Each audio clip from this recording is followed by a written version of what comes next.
పార్లమెంట్లో BC bill పెట్టి చట్టసభలో 50% రిజర్వేషన్లు కల్పించాలన్నారు. ఆర్ కృష్ణయ్య బషీర్బాగ్ ప్రెస్ క్లబ్లో బిందేశ్వర్ ప్రసాద్ మండల్ అవార్డులను ప్రదానం చేశారు. వివిధ రంగాల్లో రాణిస్తున్న వారికి అవార్డులను అందించారు. బీసీల ఆశాజ్యోతి బిందేశ్వర్ ప్రసాద్ మండల్ కు భారత్ రత్న ఇచ్చి గౌరవించాలని కోరారు. దేశంలోని అన్ని రాష్ట్రాల్లో గురుకుల పాఠశాలలు నిర్మించాలని విజ్ఞప్తి చేశారు.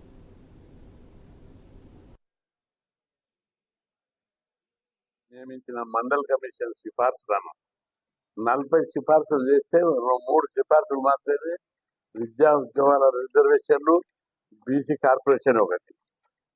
అయితే మొత్తం ఇంకా మిగతా 37 సిఫార్సులను అమలు చేయాలని చెప్పి మండల్ వర్ధ సందర్భంగా నేను కేంద్ర ప్రభుత్వాన్ని, రాష్ట్ర ప్రభుత్వాలను డిమాండ్ చేస్తున్నాను.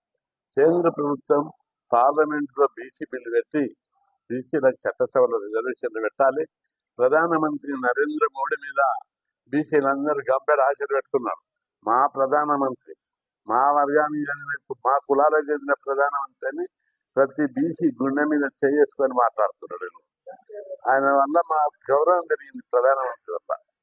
ఈ అవార్డ్స్ అనేది చరిత్ర. ఈ బీపీ మండల్ ఎవరు, ఆయన చేసిన ఇది త్యాగం ఏంటి, ఆయన చేసిన కృషి ఏంటి అన్నది ఇవాళ తెలంగాణ రాష్ట్రంలో ప్రతి ఒక్కరికి, రాజకీయాలలో ఉన్న వ్యక్తులకు, సామాజిక స్పృహ ఉన్న వ్యక్తులకు అందరికీ తెలియజేయాలన్న భావనతోని ఈ కార్యక్రమాన్ని ఇద్దరు యువకులు తీసుకున్నారు. కాబట్టి వారికి నేను ప్రత్యేకమైనటువంటి ధన్యవాదాలు తెలియజేస్తున్నా.